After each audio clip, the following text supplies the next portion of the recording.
many decade-spanning cinematic franchises follow the same trajectory, more or less. The first movie comes out, sets a standard, makes a statement. The sequel comes out, and it either cements itself as a worthy continuation of the story and a rich exploration of the world and themes that the first film established, or it's a cheap cash grab that does very little to justify its existence and is entirely overshadowed by the original in every way, shape, and form. There is literally no in between. Just kidding. There's definitely some exceptions. After that first sequel, the ones that follow, even if they've got moments of quality, are almost always cheap, lifeless products of a studio that is physically incapable of laying an IP to rest.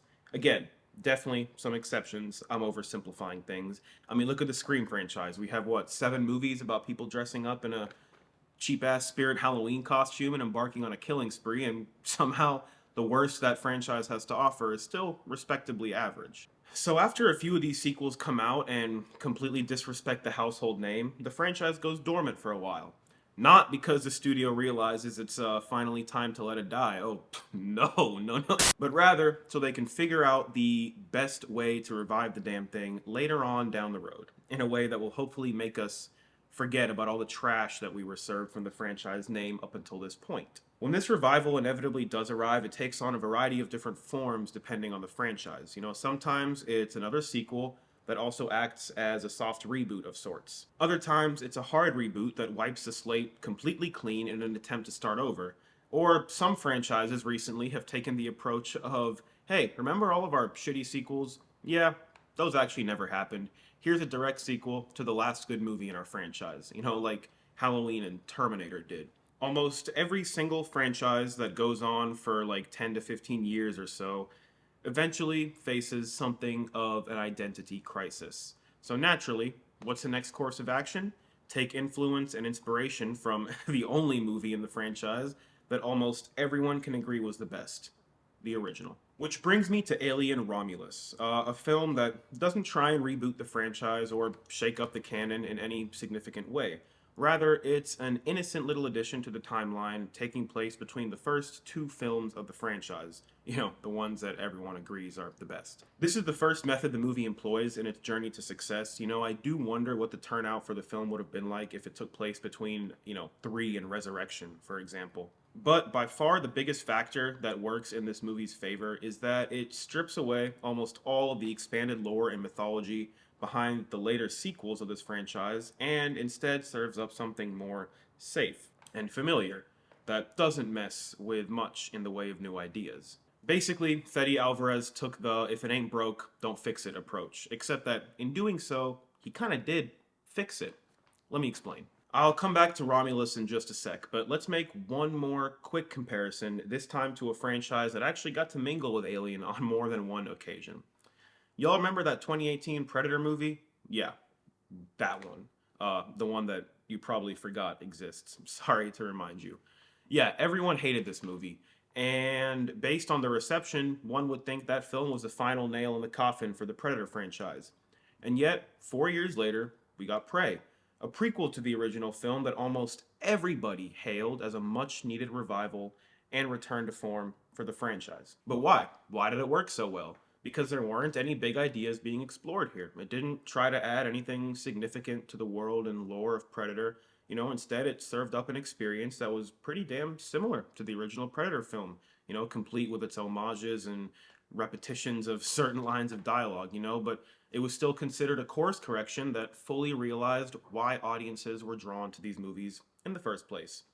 And it delivered on that. In taking the whole if it ain't broke, don't fix it approach, Prey effectively fixed the franchise and gave it a second lease on life. So back to Romulus. Now, I happen to be in the minority that actually liked Prometheus. I admittedly never watched Covenant, but I was a fan of the mood and atmosphere that Ridley Scott created in his Alien prequel. I am in the minority though, and after the 1-2 knockout punch of Prometheus and then Covenant, fans were about ready to give up on this franchise for good, especially considering that before Prometheus, the franchise was already pretty much on life support. And so, the same approach as Prey was employed. Director Fede Alvarez used his background in horror filmmaking to give us an Alien movie that delivered on many of the same narrative and thematic beats that the original film did. And therein lies the central paradox of this movie. Something that on paper sounds like a lazy and talentless approach, but ended up translating pretty damn well on screen. You see, the thing is, a franchise entry like this one can only really work if it's trying to act as a course correction. I mean, that's a huge part of the reason why Prey was such a success, also, because it was following one of the weakest entries of the Predator franchise to date. Imagine if Romulus had come out in 1992 instead of Alien 3. Being that it's so damn similar to those first two phenomenal movies, it likely would not have been received all that well and would have been labeled as uninspired and recycled. But because there's so many empty calories between Aliens and Romulus, franchise fans were ready for something that would bring the series back to its roots. Romulus is not shy at all about the heavy inspiration it takes from the glory days of Alien. There are many shots and lines of dialogue that are taken right from those first couple of movies. And yeah, those on the nose, direct influences from the original films are my least favorite part of Romulus. The film is at its best when it's recreating the moody atmosphere and tone of the original rather than employing overtly literal references. The atmosphere of the film feels tangible. The heavy use of animatronics, practical effects, and, real, actual sets goes a long way into giving the film a healthy pulse. And so it feels thematically fitting that the worst part of this thing is a shitty CGI synthetic. Seriously, this was not needed at all. But despite the lack of any sweeping originality with Romulus, many still consider it to be a welcome return to form for the franchise. It's interesting, really, to study this trend. After so many heaping servings of garbage, what the fans really want, it seems, is the warm embrace of familiarity. That's what films like Prey realized, and that's why it and Romulus were as successful as they were. If it ain't broke, don't fix it. And by doing so, fix your franchise. The most paradoxical part of all this, for me at least, is the inner conflict that this filmmaking approach stirs within me. I like new ideas. I always respect a filmmaker for trying to shake up the established formula, even if these new ideas don't personally resonate with me. For example, I really did not like Halloween Ends. The whole thing kind of fell flat for me, which is a shame because the start of this new trilogy was so promising for me, really. And yet, I do look back on Ends with a degree of fond respect simply for the fact that it tried to do something brand new, thematically and narratively with this iconic slasher character that's been around since 1978.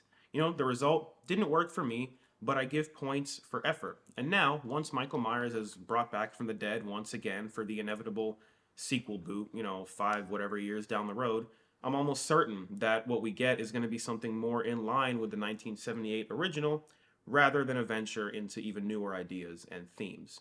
Studios follow the money, and most of the time these explorations into new territory with an established franchise do not prove to be financially successful. I mean, this is exactly the case with Alien. Covenant was a flop, and even though Ridley Scott had more stories planned for this new prequel world he was building, they're likely now never going to see the light of day. It's a shame, but yet it's also impossible for me to deny Romulus's quality, despite it not really bringing much of anything new to the table. I enjoy being critical in my approach to film discussion and analysis, but I also just, actually enjoy watching movies. And so the entire time I was watching Romulus in the theater, I was having a blast while also being very aware of the overt familiarity of the whole thing. It should come as no surprise then that one of my favorite parts of the film was during the trademark Alien fourth act with the surprise entrance of the offspring. And interestingly enough, many people I talked to actually said that was their least favorite part of the film. The only part that actually gave us something new and somewhat inventive. I think in the end, these second chance course correction franchise entries certainly provide value and have their place in the franchise's lifespan.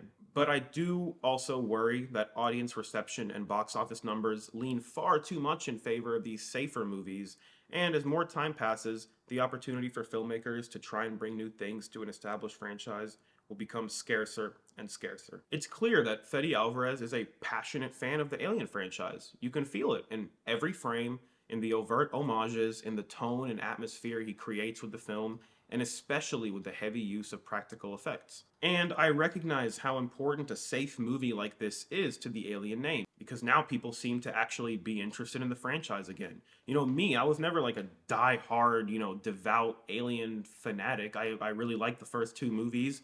I like Prometheus, but even Romulus has me like interested in the franchise again. But I'd be lying if I said I don't want something more in line with Prometheus in the future. Something that makes an effort to expand the world and give us something new and fresh. A high quality photocopy is still a copy at the end of the day. Romulus succeeded in bringing the franchise back from the brink of death, and its future success is going to be dependent largely, I feel, on what Alien Earth brings to the table. I'm always a little skeptical when a cinematic franchise expands into the world of streaming TV, but that's a whole other discussion. I appreciate you guys stopping by and tuning in for another video, and I'd love to hear your thoughts on this whole topic, on this paradox of, familiar safe bet movies versus something fresh and inventive. So drop your 2 cents below. What do you think? Thank you guys, as always, for watching, and until next time, take care, and peace out.